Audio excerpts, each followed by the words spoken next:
Hello everyone, John here. Just a really quick one from me before we crack on to this week's podcast. I was editing and I realised that the mics were not recording. So the audio used is from my iPhone, which was used to film up on our YouTube. So the audio might not be up to the usual impeccable standards you're used to on Craven Chronicles, but I think it's not too bad. But yeah, that being said, please enjoy this week's episode.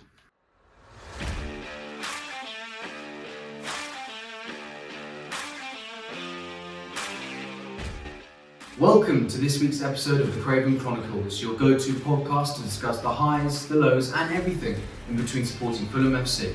Today, we'll be looking back at how the Fulham boys got on during the international break as Raul delivered silverware for El Tri. And we'll also be looking ahead to Saturday's huge FA Cup showdown against Crystal Palace. Joining me to discuss all of this as usual is my co-host John. How are we doing, my friend? I'm very well, mate. I'm really looking forward to getting stuck into the cottage this weekend. Huge game, as we'll get into. Yeah, mate, I know you're not going to be there, fortunately. Do you want to explain to the listeners and viewers why you're skiving off the Craven Cottage? I'm going skiing. It's disgraceful. It's poor form to come at a poor time. But I'm going to find a dodgy French sports bar and try and watch the Fulham Palace game. So it's a 12:15 kickoff, so I'm going to have to do a 1:15 jobby somewhere. What's your thoughts on the early kickoff? Like, I know you won't be at the game, but it's not for me. Yeah, I was a bit disappointed when I saw that is early. That's early to be in the pub. I will be in the pub. Oh yeah, but like that is early. Drinking pints at probably 11 o'clock, really. Probably a lot of fans. Probably fans will be drinking even sooner than that. For being honest, I think I'll probably have a Guinness at like 11. Yeah. Which is pretty outrageous, really. That's strong. No, I think that's strong form, mate. I respect that. Beer on the Friday night, and then. Well, obviously more beers as well if we beat Palace as well. So you've got to think about the after beers. I was thinking about this, but I will be having a lot of beers after, regardless. It's going to be win or lose. I would be so upset that I need plenty just to drown my sorrows, or we'll be celebrating. I'll put our place in the semi-finals at Wembley. Let's see. But before we can debate ahead of our big showdown against Palace, let's just do a quick international break roundup. We had a couple of our boys, our fellow Fulham legends, playing across the international games this weekend. We'll just touch over a couple of the players, but we're going to focus on two of them towards the end of our section. Sander Berg played for Norway. Not too much to talk about here. Norway absolutely dismantled Moldova 5-0. Sander Berg played in that game, right? He did play in that game. And just one thing that we wanted to touch on as well, just briefly on Norway. They've got an unbelievable team. I was looking at their lineup. Haaland, Odegaard, Sander, and then Asgard as well, who's just joined Luton from Wigan recently. I think he was in amongst the goals. They've got a really seriously good team, Norway. So I'm quite surprised when I read that they haven't qualified for the World Cup since 1998. I mean, that makes sense because in our lifetime, I've never heard of Norway being in a World Cup. But you surely think, we looked recently, they failed to make the Euros, especially with that team on paper that they've got. They've also got Soroff as well, who plays up front for Atletico Madrid. I mean, they've got some really, really good footballers. Then they don't even make the World Cup the year before. I looked at their group that they've got for the World Cup qualifying, and I think they've got quite a favourable team. I think the only team that's going to give them a lot of problems is Sweden. And in the new format, obviously, the team that is first automatically goes through, team in second goes through a playoff. Surely though, Norway, I mean, if you're a Norwegian football fan, you're looking at your team, you've got Odegaard, you've got Haaland, you've got old Sander Berg. Surely you've got to be making a World Cup or a major tournament soon. Yeah, that spine is outrageously good. Speaking of good spines, Sasha Lukic has a terrible link, I do apologise. It doesn't make sense. But yeah, Lukic played both games in 3-1 aggregate win against Austria. He wearing number 10 shirt, by the way, which I love. Yeah. I love that for Sasha. And then sort of playing as like a left forward in the second game, which is a bit odd, but fair play. He's having to follow in the footsteps of the old Dusan Tadic for Serbia, in the number 10 shirt. But Castagna, he was part of Belgium's squad as well, moving on to him. Belgium actually lost 3-1 to Ukraine in the first leg, which means that they were on course for serious relegation. And then a Romelu Lukaku masterclass pulled them out of the fire. 3-0 winner. Courtois made his first appearance for Belgium since he got booted out of their team in 2022. Shame for Castagna. He doesn't even make the initial bench selection. It's kind of like the Gibbs White situation with Tuchel in England. Seems like an odd one. I thought he was he captained them not too long ago, but it's good for Fulham because it means our only fit right back will be well rested. Exactly. And also, I have to say something. I don't want to throw this player under the bus, but I looked at the Belgium right back, Meunier. Is Meunier really better than Castagne? Seriously? I mean, of course, he's played for PSG, he's had a decent career, but I honestly don't think he's that much better than good old Timmy. Then, as we speak, of course, we've got to go to our favourite Snapchat boys, Alex, Calvin. Beat Rwanda 2-0. Iwobi picked up a yellow. Calvin apparently put in a fantastic defensive performance. They're actually now currently playing as we speak against Zimbabwe. So, which actually I'm a little bit frustrated about. On a Tuesday, we've got a big game on Saturday. We want them to be rested, and they've got to fly back, and they've got to train. So, but obviously, look, of course, fantastic for Nigeria. Nigeria as well. Just got to say, if they qualify for the World Cup, I think they could be dark horses to go very well. I mean, we had Morocco as well doing well at the African nation, getting into the semis. You look at Nigeria's team with Osimhen, with Moses Simon, with Iwobi, with Ademola Lookman, who of course another former Fulham player, Aina, Bassi. They've got a seriously good team. Yeah, I mean, dream scenario for me would be an England-Nigeria final because there's a win-win. Obviously, if England win, they get a trophy, but imagine Bassi and Iwobi lifting the World Cup would be absolutely glorious. But, as you mentioned in the intro though, there are two players we need to touch on before we move on to the Palace preview. And that is, first of all, just start with the slightly better news. Yes. Which is obviously Raul Jimenez. Oh my God. Scoring 4 goals in 2 games, voted player of the tournament, CONCACAF. Stunning free kick. Incredible. Yeah, can I just say something? Do you remember we've talked about we don't actually have any free kick takers? Raul just pops up, 25 yards out, goalie nowhere near it, whips it round. It was like honestly, I'm not going to, obviously he's not as good as this player I'm about to compare him to, but it was Beckham-esque for that free kick. I think it's close. There are comparisons. Both gorgeous men. Great. Oh, by the way, sorry, complete tangent. I'm loving Raul's bar at the moment. Brilliant. Kind of slip back. Yeah. Beautiful. It's like a combo of you and I's hairstyles. Just a little bit. If we compared ours, we'd have the Raul package. But obviously, look, Raul, player of the tournament, brilliant to see. I mean, he literally has carried. I mean, if we're going to be honest, he carried Mexico to winning the CONCACAF. Obviously, look, you've got to beat who you face. They play Canada. Canada, they're no mugs. They've got Jesse Marsh, former Leeds manager, is at the helm there. Alphonso Davies, Jonathan David. They've got a couple of excellent players in that squad. And Mexico did brilliantly well. And Raul, his finishing, I thought, the composure of some of his goals, even not the free kick, even the first one he scored against Canada, just the way he side-footed it into the corner.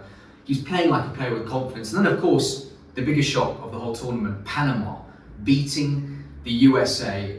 The USA are dreadful. I cannot believe how bad they are. Pochettino, what a fall from grace. You think he's going to America. They've got a good, you look at that squad. Pulisic, Timothy Ware, obviously Tim Ream, the legend at the back. Although to be honest with you, how can Ream still be starting for America at 36? Well, I'll tell you who wasn't playing was Anthony Robinson. Yes. I'm full of segues today, honestly. Yeah, he announced on his Instagram that he pulled out the squad due to, bear with me, I'm not a doctor. Let's hear it. Tendinopathy. I have no idea how you pronounce that. That's a tongue twister. I can tell you, any doctors listening, just let us know. But it is a general term describing tendon degeneration or overuse injuries. I think this is precautionary. I think if he picks up a slight niggle or a knock, at least I'm praying that's what it is. But I assume it's because it wasn't an essential qualifying game, and he's got a huge game on Saturday. I'm assuming it's precautionary. Fingers crossed. Let's hope so. But of course, Panama, they knocked out America 1-0, and also Yunus Musa as well, another quality player in the midfield, plays for AC Milan. America got a couple of really, really good players. But Panama won 1-0, and obviously we've all seen the celebrations. He jumps over the barrier, he celebrates with Thierry Henry in the CBS studio. Incredible. And then obviously Mexico-Panama. I think a lot of people would have been shocked by that final. I think most people would have assumed it would have been America-Canada, just looking at the squads on paper for 4 of those nations.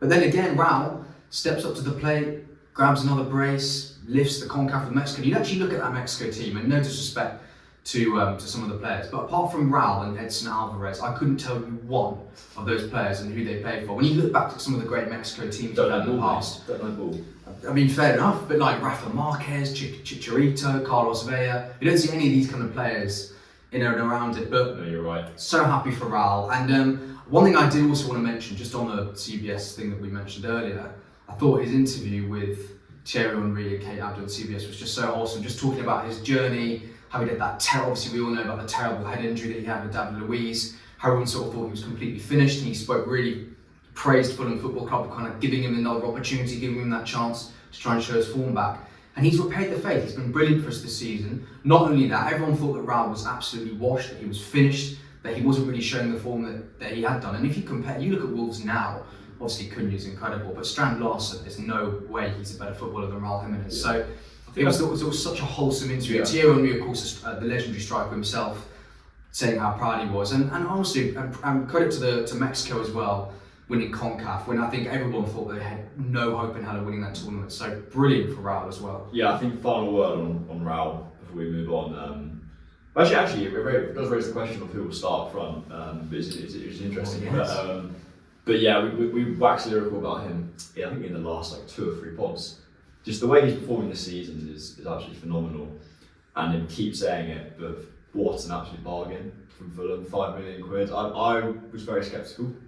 To be fair, when we signed him, I thought, okay, it's a good number 2, 3 option, because obviously big man Mitro was there. Mitro leaves, don't find a replacement. I was thinking, Jesus, this is going to be tough. But no, look, this is what Marco does, isn't it? He gets players undervalued and written off, and yeah, lets them cook. Absolutely. And I also kind of remember when he joined Fulham. I think he struggled initially, didn't he? He went through kind of a barren spell, 6-7 games.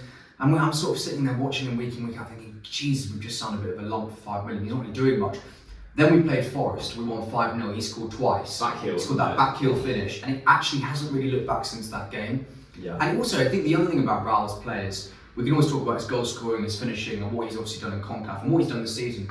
But his general all-round play, his holding up the ball, his strength, his energy, his interchange and interplay between the wingers, I think is something that's gone really under the radar. And also another thing, I think his stamina, I think his energy, for a man of his age, he chases has really got unnoticed. Yeah. Absolutely, like a sort of terrier up front, and I think brilliant for Raul Jimenez. And of course, we're going to get onto our Palace section now, but it will be very interesting to see who Marco picks, because obviously we had Rodrigo did brilliantly against Spurs when he came off the bench, so we'll have to see what happens. But obviously, moving on to that section, FA Cup quarter-final is the big one.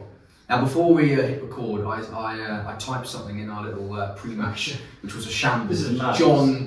John called me out. I said I think it's one of the biggest games in Fulham's history, and you disagreed. That's an unbelievable statement. Wow. Do you know what, Oscar? I like the enthusiasm. I do agree. I'm very excited. It's a huge game, biggest of the season. But I'll say even the United quarterfinal is probably bigger than I don't know, on par. That's fair. I just think because it's Palace. And when I looked at that game against United quarterfinal, I thought, I know they're rubbish, but we're not getting through that. You look at Palace, and that's more winnable games. So I think that's why maybe in my mind I've heightened it up a bit more than it's the opportunity, isn't it? Because we're 1 win away. It's a very winnable game at home of playing Wembley. So I know what you mean, but I think I don't know. A bit overexcited, maybe. True. I think also maybe the other reason I'd say it is because I look at this FA Cup and I just think it's such a good opportunity for Fulham. Like, it's not like we're playing Man City. It's not like we win this game and then we've got to play Liverpool or we've got to play Arsenal or we've got to play Chelsea. You know, we win this game and it's like, well, we could get a Villa or we could get a Forest. And of course, brilliant teams. Both had brilliant seasons, but they're no Arsenal. They're no Liverpool. I don't go into that game thinking, oh God, you know, we're definitely going to get turned over here. But if I walk up to Wembley when we're playing, if we get there, of course, we still have to get there, and we're playing Forest, I go into it thinking, yeah, I think we can beat them. Like, I think on our day, we've already shown that we have beaten them this season. I don't really fear that many things. And my bold statement was, and I stand by it, I think Bournemouth were definitely going to beat City. I've just got a feeling at the Vitality. I think City have been so off it. Maybe Guardiola will try and say that we've got to try and win the FA Cup. It's the last thing we're fighting for. But I think Bournemouth are going to be so up for it. So I think that's probably the other reason why I had to do it. But let's just get into straight into the Palace game. You're going to be at the game, you lucky lucky man. I am very jealous. Oh God. Well, look, I can't complain. I'm going to be in France. It's going to be great. It's also my mate's birthday as well, so we're going to have a good time. But I'm going to be on the slopes, and I'm going to be constantly just checking my phone, like what's the update, what's going on. I probably will have to be messaging you quite a lot as well. But obviously in this game that was happened this season, we lost 2-0. One of the worst games I've watched us play at the Cottage. Mateta just absolutely destroyed us. It was fair play, and actually I left the ground and I said we didn't deserve it. But hopefully now the boys can right the wrongs of what happened last time out. And you've got to give Oliver Glasner praise. I thought the way he set up Palace, he just caused so much frustration. We couldn't really click, we couldn't get into our rhythm. Obviously we've got to check on the Robertson injury update. Let's hope, fingers crossed, that he is back. Just a quick one on that one, John. If Robinson is ruled out for that game, what would you do? What would you do if you were Marco? How would you shuffle the pack? Do you think you would revert to the back three and maybe put Iwobi, drop Iwobi a little bit deeper, and maybe do a sort of 3-4-3 situation? How would you go about it? It's a really interesting question. You've got a few options. You could put Bassi at left back. He can play there. That's not what I'd do. I think you do one of two things. You put Sessegnon at left back, straight swap, which I don't love. Or which I would do is go back to the back five and have Sess as the wing back, and then you have Bassi. I think Bassi is exceptional at left centre back. And then you've got obviously Anderson and Diop, and Timmy on the right wing back. That's what I'd do. Do you agree? I actually totally agree with you. I'd have Sessegnon, and also I'd have Sessegnon. He's in the back five, or in the back five. Yeah. I wouldn't have Sess in the 4. I just love him. I don't trust him defensively enough to try and deal with the likes of Eze. I just can't. So even Munoz in that kind of right wing back role that's been so effective for Palace this season. But I just think that with Sessegnon, he's just come off the back of a great goal against Spurs. He's not on international duty. He's had all this time training. He's probably really focused. And I really would have Sess. I think that Sess and Iwobi on that left-hand side, the interplay, I really want to see that come to fruition. Obviously, the last time we had that, we had, Sessegnon scored against Wolves the last time that they both kind of played in that left-sided role. So I'd be really, really interested to see what happens there. But it is a massive one. But we've got to talk about Palace, of course, our opposition. They've won the last 4 games in all comps. They are no mugs. This is a completely different Palace team than the one that we've seen at the start of the season. They've got some serious players. I'm not quite sure what's happening with Mateta. Obviously, he had that horrendous injury with Millwall. I'm not sure if he's going to be fit for that game, whether he's going to play, whether he's going to have a face mask, which is obviously, remember Raul, I think Raul used to wear one when he had picked up when he picked up a head injury as well. Seems to wear like masks, big time fractures and. So I guess we'll just have to see what they're going to try and do. But Palace, you can't take them. It's not. I mean, I would never sit here and say we're going to be more up for it than Palace. Palace are going to be up for it. Oh, yeah. My God, they're going to be up for it. And obviously, they reached the FA Cup final 2016 when Jesse Lingard broke Palace hearts in the 116th minute, and Alan Pardew was the manager. Alan Pardew, who was a Fulham fan as well. Is it? He is. Oh, I know.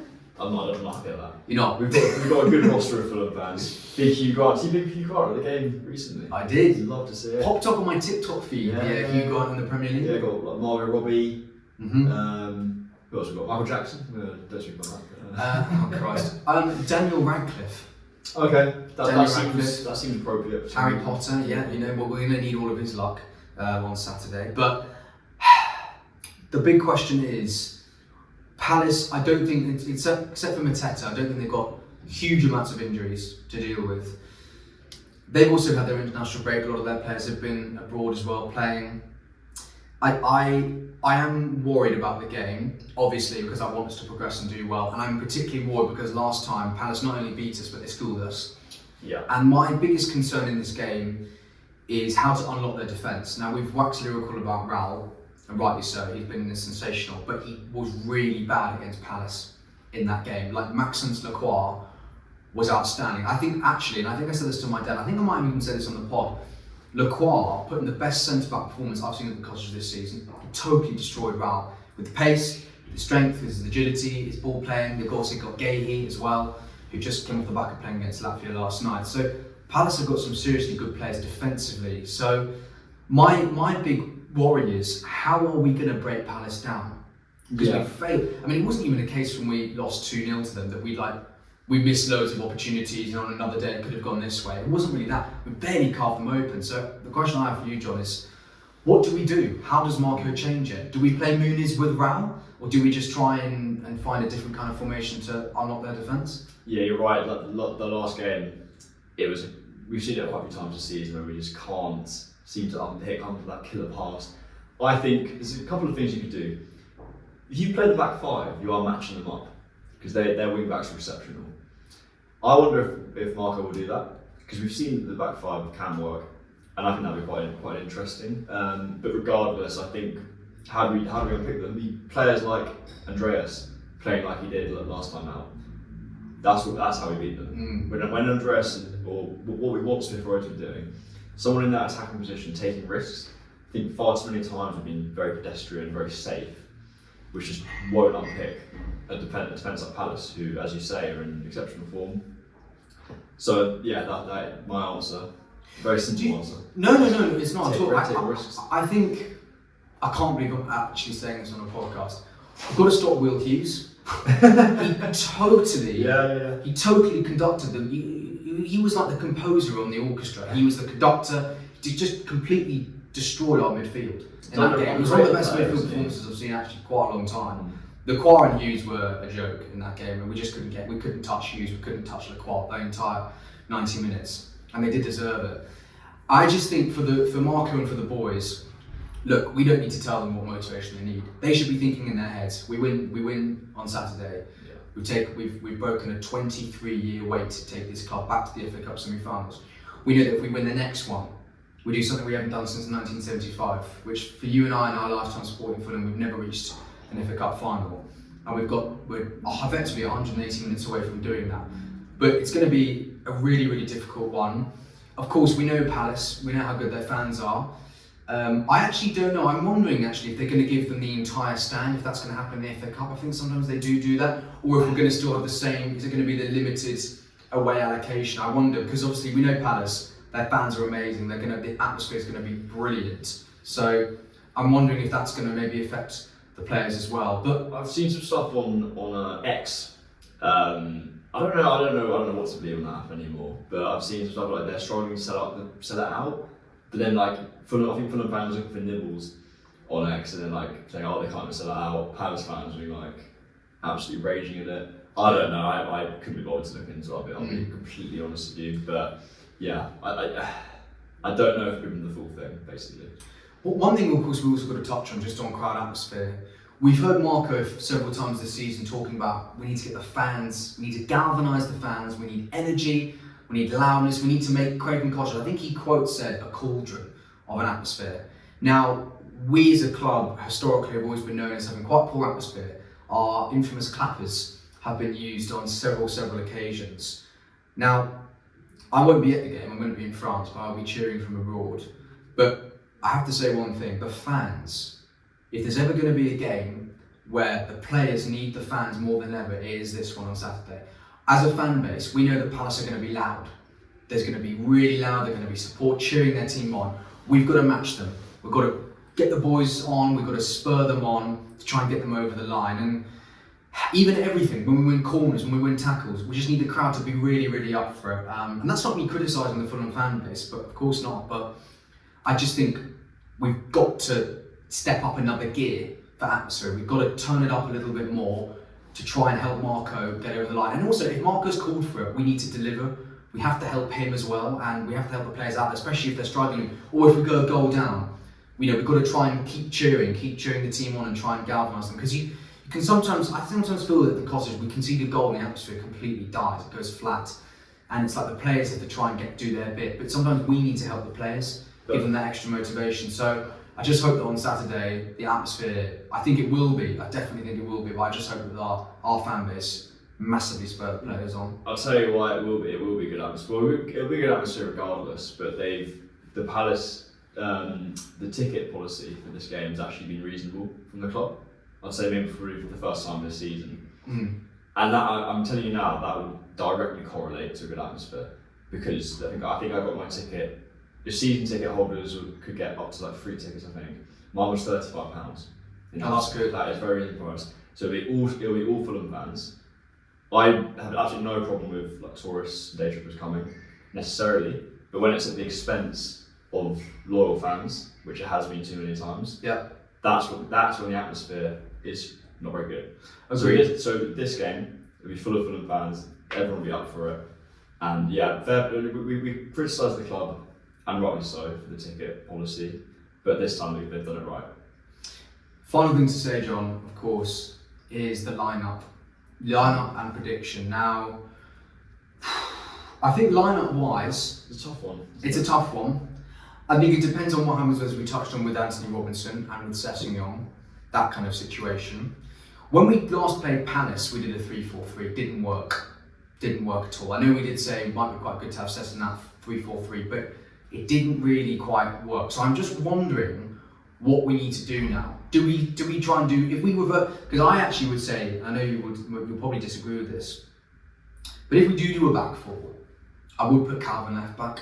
And the reason why I would put him left back is, I know it's not in his favourite position, but actually, to be honest with you, don't really have any other options. It's very good going forwards, to be fair. It's good going forwards, good dribbling, great strength. I just think he causes Eze a problem. Effectively, if I'm Marco, I just said to Bassi, as soon as Eze gets the ball, you step into him immediately. You cannot let Eze turn and have any time and room on the ball, because that's the problem that we had when we lost them last time. Eze, far too many times in the game, one pass, cuts through the midfield, Eze gets the ball, drives at us, makes things happen. I'd even put Cuenca centre, or maybe Diop centre back, and put Calvin Bassey left back in that formation. But I think it just depends what Marco does. Obviously, I think we're probably in agreement that Lukic and Berg, front two in the pivot, or in the middle of that 3-4-3 if he does go for that. For me, assuming Robinson is fit to play, it's the same back five as usual, including Leno. And then it's the double pivot of Lukic and Berger, with AP in the 10. And then the front three, this is going to be an interesting one. I'm starting with Raul and bringing Muniz. I think Muniz was excellent off the bench, so I think you can do the same again. And I'm going Iwobi and Sess out wide. I'm going for that as well. Really? I'm going for that as well. We had a Dharma against Palace. Bring him on, he's a great impact sub. Mitchell just had him the whole game. And I just thought, and actually I think as well, Dharma's one of those where I think he's just better as a substitute. Give it to Sessegnon. 100% Sessegnon to start. His confidence is high. I love, obviously we've all got a soft spot for Sessegnon. But imagine if you're him, you've just scored against Spurs, you've had a couple of good weeks, you start against Palace, so Silva's trusting you in arguably our biggest game of the season. And he will be, I think he'll be so up for it. And also, if you think you're Ryan Sessegnon, you come from Fulham's Academy, you want to give back to the club that you left, you want to keep putting in the performances. If he puts in a stand-up, he knows if he is the difference between Fulham getting to the semi-finals or not, I mean, the fans will just love him. I mean, we love him forever anyway, but we'll love him even more. We'll love Ryan even more. So I agree with you, John. I go Sessegnon and I go Iwobi and I go Raul. And I think Muniz and Adama off the bench and Smith Rowe as well to make it a bit of an impact. But I agree with you about AP. Smith Rowe should be dropped. He hasn't done anything for the last 3 games. Smith Rowe is terrific. And last game as well. And AP, I think needs. I think he needs a. Yeah, I agree with you. I think some of his recent performances, his energy levels, especially in that Palace midfield, we've got to try and break things up. I think AP could be the shout. But the final thing to say, score prediction. Obviously, FA Cup could go to extra time. Could even go to the dreaded penalties. Dreaded? We love penalties, mate. Well, yeah. Well, allegedly we do. We do. So, what are your thoughts? Oh mate, this is a difficult one. I'm gonna obviously have to go for a Fulham win. Of course. Score prediction: 1-1 normal time. Big Muniz winner. Extra time. 2-1. Let's go. Interesting. What are your thoughts? I think it will be 2-2 in normal time. I think we'll go to extra time and it will stay 2-2. I think we'll go to penalties. And I think we beat them on penalties. In front of the hammy end. In front of the hammy end. Let's go. And I'm going to say Sess or Willian to get the winning penalty. Actually, do you know what? Willian, because Willian, actually good stat, Willian's never missed a pen ever in his career. You're joking? Never missed a pen. Ever. Which actually just surprised me as to why he didn't take one against Man United. But anyway, no, Willian has never missed a penalty in his entire football career. Another stat for you, Raul has got the highest streak, longest streak of consecutive penalties in the Premier League. After Cole Palmer missed his the other day. So What a fraud. So yeah, I'm going to go Fulham to beat Palace on penalties. I have to say, if it goes to extra time, I'm going to be a bag of nerves. I mean, I'm going to be the other side, whatever. I'm going to be in France, but I'm going to be an absolute shred of nerves. I'll be watching on my phone like, oh my god, I hope we get through. But we're both obviously going to back the boys. Have to back the Cottages. And if we get through, John, then, well, we'll get to Wembley. We can then start dreaming. Live happily ever after. Absolutely, mate. Walk down the Wembley way, get ready for a humongous game. And I also think the nice thing, obviously, we did touch on the early kickoff. But I guess when we play our early kickoff, if we win or whatever happens, we can then just breathe. Enjoy the rest of the FA Cup and see what pans out. What's going to happen with Forest and Brighton? What's going to happen with Preston Villa? What's going to happen with Bournemouth and Man City? So we'll get our job done, and then we can put our feet up and watch all the other FA Cup action unfold. That wraps up today's episode of Craven Chronicles. Thank you to my co-host John for joining me as always. Thank you very much. I hope next week will be celebratory. Let's hope so. Next week we'll be looking back on that infamous clash against Crystal Palace on Saturday, and we'll be looking ahead to a huge game against Liverpool, who have had I think it's fair to say, a pretty difficult last couple of weeks under our slot. Thank you so much for listening and tuning in as always. Make sure to give us a like and follow on Twitter and on Instagram @CravenCronPod. See you next week, and as always, up the Fulham.